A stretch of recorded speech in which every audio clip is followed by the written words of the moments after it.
Bagi pemirsa yang kerap menghabiskan waktu liburan di kawasan Puncak Bogor, pasti pernah melihat keberadaan tangga misterius yang menyerupai jembatan penyeberangan orang atau JPO, tepat di tengah-tengah jalan di riung Gunung Puncak. Tapi pernahkah pemirsa berpikir mengapa bisa ada tangga di tengah jalan yang bukan merupakan jalan umum menuju pemukiman penduduk? Dan setelah lama menjadi misteri, jembatan misterius itu tiba-tiba menjadi viral setelah seorang netizen menguak keberadaannya. Ya, ternyata jembatan tersebut merupakan akses jalan menuju Villa Megah yang ada di balik jembatan. Dan konon, Villa Megah itu dulunya merupakan petilasan Presiden pertama RI Soekarno jika hendak beristirahat di kawasan Puncak. Benarkah? Dan benarkah pula banyak misteri di balik keberadaan jembatan tersebut?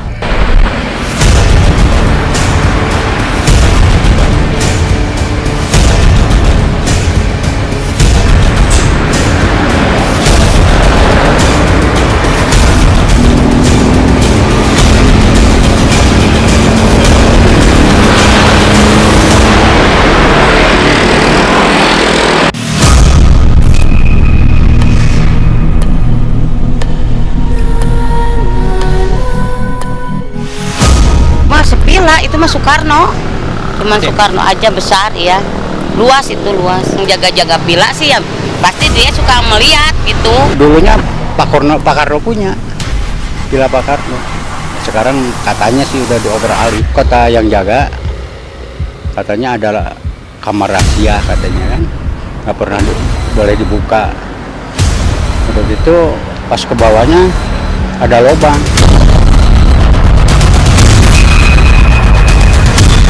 Pas kamar itu katanya. Orang yang jaganya aja nggak berani. Orang yang nunggu villa itu dulunya Pak Karno. Kamarnya kan di situ dulu. Udah lama kan nggak terlalu ramai lah gitu ya, sepi banget gitu. Jadi banyak lah yang ada di dalam. Kalau kita ke puncak pasti ngelewatin itu, pasti banget. Dan itu emang nggak tahu kenapa kayak aura-auranya, tapi buat gue gini ya, itu kan kalau nggak salah jembatan itu ujungnya apa maksudnya untuk menyeberangi villanya Bung Karno ya.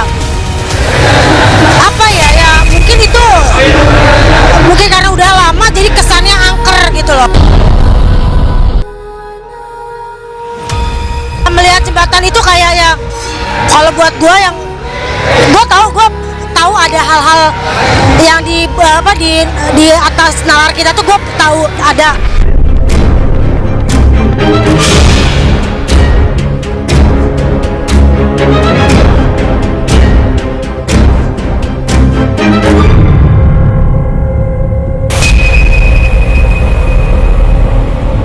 Untuk menguak misteri yang menyelimuti jembatan riung gunung, tim silat pun mengajak pasangan Ratna Listi dan Panglima Langit yang memiliki kemampuan untuk merasakan, melihat dan juga mendalami energi serta fenomena-fenomena di luar nalar untuk melakukan penelusuran di lokasi. Benar saja, dari kacamata batin Panglima Langit, jembatan yang terlihat masih kokoh tersebut ternyata tidak kosong sebagaimana jika dilihat dengan mata telanjang. Selain merasakan getaran frekuensi mistis yang cukup kencang, lewat mata batinnya Panglima Langit juga mendapati sosok-sosok makhluk gaib yang diam-diam menjadi penjaga jembatan tersebut.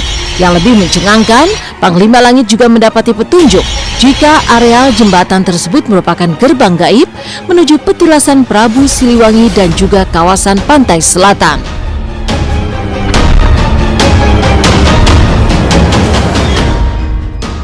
Ya pemirsa, ketemu lagi dengan saya Ratna Listi. Saya Panglima Langit.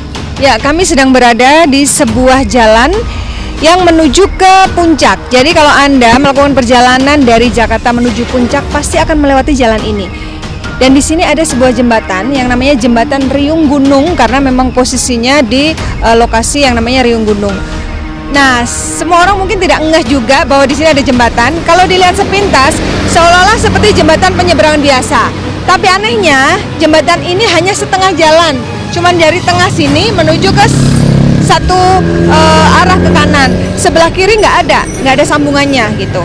Baru-baru ini terkuak bahwa jembatan ini sebenarnya adalah jembatan yang menuju ke sebuah villa, di mana villa itu adalah konon sempat dipakai untuk petilasan Soekarno. Berarti artinya dulu Soekarno pernah berada di situ? Memang tadi dari pertama kita menanjak ke arah kemari ya, menuju tangga ini, saya udah rasa getaran frekuensi mistisnya sangat kuat sekali. Jadi seperti ada daya tolak-menolak juga ya. Begitu saya mau kemari, saya melihat sekilas, tiba-tiba di sini ada seekor harimau yang besar sekali.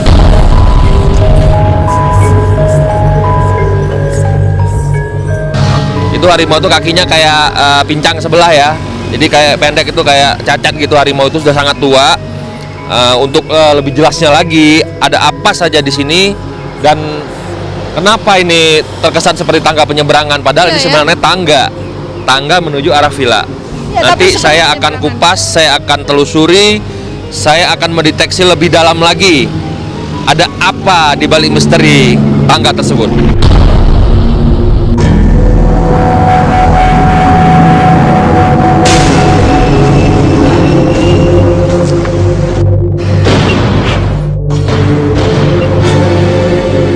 Saya sudah coba melihat, saya melihat jembatan Riung Gunung ini adalah gerbang goib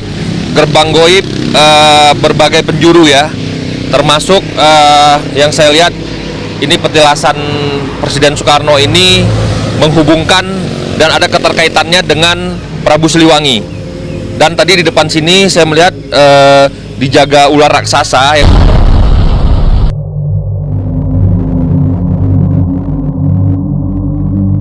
tadi ini dijaga oleh harimau yang saya bilang tadi kakinya seperti pincang itu, dan di sebelah sana satu. Jadi ada dua ekor harimau yang menjaga gerbang goib ini. Ya, jadi gerbang goib ini juga tembus ke pantai selatan, Nyi Roro Kidul. Arahnya kemana Bang Lima? Kalau seandainya masuk ke pantai selatan, arah ke sana? Jadi memang posisi gerbangnya tuh ini kepala gerbangnya. Itu menuju gerbang goib pantai selatan ke arah sana. Juga di tengah-tengah sana ada seperti pertigaan arah ke kiri itu ke petilasan gerbangnya Prabu Siliwangi. Di jembatannya ya kayak yang itu aja cewek. Setiap aku lewat situ, ini kan tempat istirahatnya Pak Soekarno. Jadi jembatan itu hanya khusus ke sana doang. Setiap aku lewat senang banget ya, merinding gitu. Saya pernah ke villa, sampai villa yang udah tidak dihuni sama sekali, udah isinya cuma penghuni, cuma katanya pernah. Sampai depannya aku takut banget, apalagi yang bekas Presiden RI, udah lama banget kan. Pasti situ pasti adalah, bukan serem sih, bukan takut, pasti adalah misteri-misteri yang tidak kita duga pasti ada. Tak puas hanya menelisik di bagian bawah jembatan, Panglima Langit pun beranjak menuju ke bagian atas. Namun belum lagi kakinya menginjak anak tangga pertama, Panglima Langit sudah dihadang para penunggu yang sepertinya tak berkenan jika keberadaan mereka diusik. Benar saja, saat Panglima Langit memaksakan diri untuk terus naik, ia merasakan gangguan berupa hilir mudiknya para penunggu, sehingga membuat jembatan terasa bergoyang. Tak ingin memantik kemarahan lebih dahsyat dari para penunggu jembatan tersebut, Panglima Langit memilih mengalah dan mengurungkan niatnya untuk melangkah lebih jauh menuju villa. Oke, kita naik. Oke, ayo. Ya, pemirsa, kita naik ke atas jembatan walaupun aku berani nggak berani.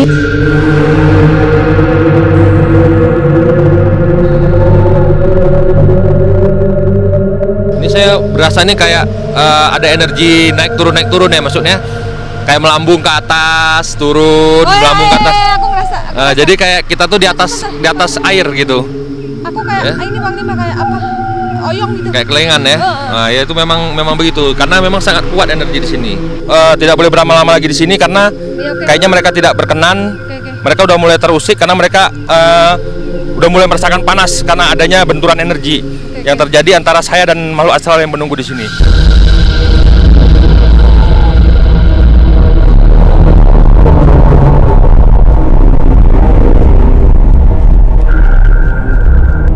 Di tangga setahu saya, cuma saya juga dengar lagi dari orang ya, sering ada yang penampakan gitu. Kalau sering yang cerita sih katanya penampakan, bukan penampakan ini, kayak semacam ada banyak orang nyebrang gitu. Cuma bukan orang gitu, kan sering terjadi kecelakaan di situ. Yang sering di situ itu aja banyak kayak orang lalu lalang nyebrang gitu. Menurut gue tempat itu angker tuh bukan karena ada hal-hal mistis ataupun hal spiritual sih, tapi lebih ke tempat itu nggak terawat. Jadi suasananya itu ya mendukung lah, apalagi kan sekarang penonton tuh udah kesuges sama film-film horor yang ya kalau film horor kan setnya pasti tempatnya kotor, mungkin tempatnya juga baik semak-semak, baik pohon. Makhluk halus sangat bisa menempati tempat yang jarang ditempati oleh manusia, karena makhluk halus adalah memang suka menempati tempat yang memang jarang ditempati oleh manusia. Perbanyak di tempat tersebut membaca kalimat-kalimat Al-Quran. Salah satunya juga adalah kita perbanyak sholawat di tempat tersebut dengan harapan agar makhluk-makhluk halus tersebut bisa jauh dari tempat tersebut. Masih di kawasan Puncak, pasangan Panglima Langit dan Ratna Listi pun menyempatkan diri untuk mampir ke tanjakan Selarong atau tanjakan Gadok yang kerap memakan korban lewat sejumlah kecelakaan maut yang terjadi di lokasi. Akibat rawannya tanjakan ini, pihak terkait bahkan sampai harus membuat jalur penyelamatan di lokasi. Benarkah sebelum kecelakaan besar terjadi di jembatan Selarong, biasanya muncul pertanda berupa tangisan lirih perempuan? Selain faktor mistis, apa saja faktor teknis yang membuat jembatan Selarong rawan kecelakaan lalu lintas? Masih di lokasi sekitar Puncak. Setelah tadi kita di Riung Gunung, sekarang kita sedang berada di lokasi tanjakan Selarong. Di sini sering banget terjadi kecelakaan sehingga dibuat jalur khusus untuk penyelamatan. Sebenarnya semua itu ada keterkaitan, baik suara perempuan yang menangis. Nenek-nenek juga ya? Tapi pertama sekali saya nyampe di sini tadi, saya ngerasakan di seberang jalan sebelah sana itu dari mulai ujung situ sampai kemari itu yang saya rasa itu kayak seperti perkuburan massal gitu. Nah, jadi batin saya menangkap satu sinyal yang mengartikan lah itu kayak ada hawa kuburan ya, yang saya rasakan dalam jiwa saya gitu. Tapi tepatnya sebelah sana. Nah itu sangat berasa itu.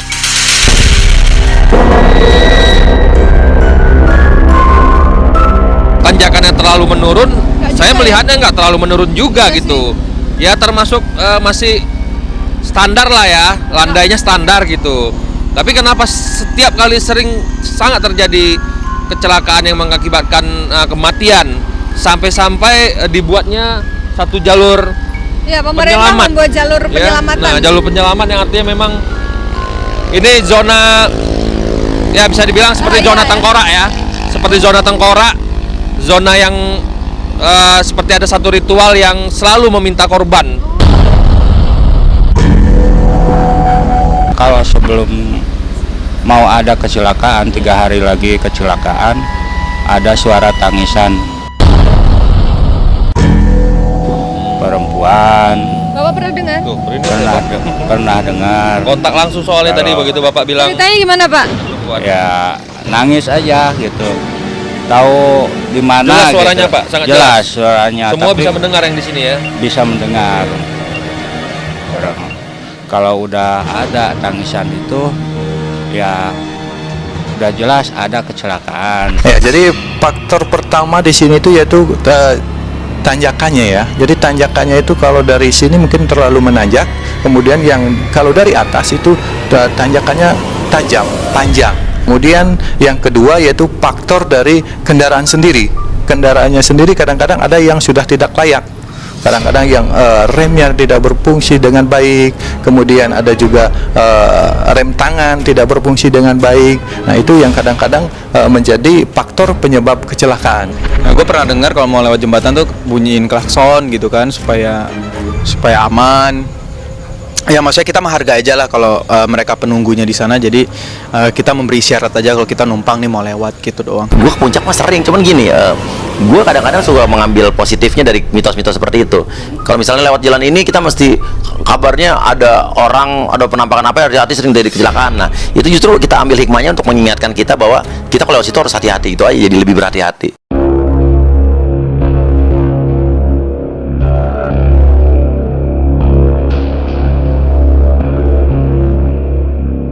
Berbicara Berbicara hal-hal berbau mistis yang menyelimuti tanjakan Selarong, sepertinya tak lengkap jika tidak menyinggung cerita tentang batu nenek jangkung. Menurut masyarakat setempat, tanjakan Selarong dulunya merupakan satu jalur sebelum akhirnya dibangun sebuah jalan baru pada tahun 1987 silam. Konon batu yang dikenal dengan nama batu nenek jangkung tidak bisa dipindahkan saat proses pembukaan jalan. Selain karena usianya yang sudah sangat tua, warga setempat percaya batu itu dijaga oleh sosok astral menyerupai nenek tua bertubuh jangkung. Lantas seperti apa penampakan nenek jangkung dari penglihatan mata batin Panglima Langit? Telusuri dulu karena dulu di sebelah tengah situ yang sekarang sudah dibuat jalur penyelamat, ada batu besar dulu yang sangat dikenal oleh warga di sini. Dan sekarang sudah disingkirkan. Kita akan coba kupas dan coba kita akan lihat ke sana. Ini posisinya di sini. Itu yang penjaga batu bukan Panglima? Iya. Ini dulu pernah ada batu besar di sini. Itulah sosok nenek-nenek tersebut. Makanya disebut batu nenek jangkung. Iya, makanya dibilang batu nenek jangkung. Jadi nenek ini uniknya. Tinggi ya, apa gimana? Nenek ini uniknya dia bisa membesar, bisa mengecil. Jadi dia bisa tinggi, bisa terlihat tinggi. Bisa terlihat rendah. Seperti itu. Sini juga mitosnya, memang warga masyarakat sini juga tahu kalau katanya ada penunggunya namanya Mbah Efek, tapi ya wallahu alam ya kalau soal itunya. Kalau tanjakan Selarong itu adalah penghuninya seorang perempuan cantik, Pak. Kadang itu sebelum lewat Selarong itu, kalau orang yang melihat ada yang lewat, istilahnya baju putih, perempuan terbang, dan mungkin kadang-kadang ada yang nangis. Misteri kecelakaan maut yang kerap terjadi di tanjakan Selarong ternyata memang telah meretas bak legenda yang terpatri kuat di benak masyarakat setempat. Dan dari penglihatan batin Panglima Langit, sumber tangisan sebagai pertanda akan terjadinya kecelakaan hebat di lokasi ternyata berasal dari sosok makhluk astral berwujud perempuan berambut panjang yang berdiam di pohon tak jauh dari tanjakan tersebut. Mata batin saya lagi mendeteksi yang saya rasakan. Poin arahnya, titik yang paling beratnya itu adalah dari posisi pohon sana menyerong menuju arah ke atas. Tepatnya pada rambu-rambu yang plat kuning itu. Jadi sering melintas sebut dari pohon itu menuju yang rambu-rambu berada di situ tuh. Oke, rambu yang kuning itu. Jadi dia nyebrang itu melintang gitu ya. Kalau mengarah ke sana kan artinya dia memang sengaja ingin mendengarkan ke warga. Ingin memperdengarkan jeritan tangisannya supaya warga mendengar. Kalau dia melintang mungkin ke arah sana, mungkin nggak banyak yang mendengar ya. Tapi kalau dia melintang nyerong ke sana, pasti yang di sekitar sini sampai ke arah sana mendengar semua. Nyebrang sambil nangis terseduh-seduh seperti mencari teman dan dia tidak rela sendiri. Yang saya lihat, yang saya rasakan, dia memberi kode di kira-kira jarak 1 km dari arah sini. Jadi dia udah bisa melihat dari pohon ini sebuah sinar merah. Sebuah sinar merah yang menyala di atas sana. Itu dia selalu tanda bahwasanya akan ada korban. Akan ada korban yang bakal berjatuhan dan meninggal dunia di sini. Pesan untuk pemirsa, apa yang harus dilakukan kalau lewat lokasi ini? Ya, pesan saya yang pertama, kurangi kecepatan kendaraan Anda. Jangan lengah, tetap berhati-hati, waspada, perbanyak berdoa sambil mengemudi. Insya Allah kita akan terhindar dari gangguan-gangguan makhluk astral dan kecelakaan yang bakal terjadi pada diri kita. Itu aja pesan. Yang saya dengar-dengar katanya suka ada makhluk-makhluk halus gitu ya. Katanya apa ada nenek-nenek, katanya ada ular yang bilang. Memang kalau saya sendiri sih, alhamdulillah belum jangan sampai ngelihat gitu. Ketika kita melewati jalan yang angker, maka kita harus melakukan salah satu amal-amal yang soleh. Dengan salah satunya adalah kita memperbanyak baca ayat suci Al-Quran, memperbanyak baca sholawat, memperbanyak zikir kepada Allah Subhanahu wa Ta'ala, agar kita terhindar dari gangguan setan dan gangguan dari makhluk gaib. Ketika kita berpergian, maka kita harus perbanyak pula berdoa kepada Allah Subhanahu wa Ta'ala. Salah satu doa yang sangat dianjurkan oleh baginda Nabi besar Muhammad sallallahu alaihi wasallam, ketika kita mau berpergian, maka membaca doa Bismillahilladzi sakhkhara lana hadza wa ma kunna lahu muqrinin. Ketika kita membaca doa ini, insyaallah langkah kita, perjalanan kita insyaallah diberikan kemudahan dan kelancaran oleh Allah Subhanahu wa Ta'ala.